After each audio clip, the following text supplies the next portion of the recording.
Моторът се поставя. И се движат вред.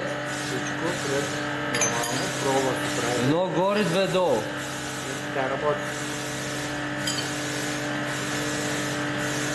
Главата, после ще поставим, трябва нова гарнитура да се направи. Тук нещо гледам, че е изгинало бая. Трябва да се почисти хубаво и да се постави. Дюз трябва да се зачисти, защото са мръсни. И двигателя ще е готов. Да.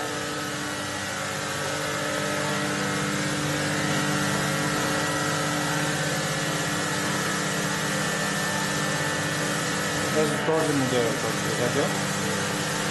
И много трудно се сваля, понеже трябва да се разкача абсолютно всичко.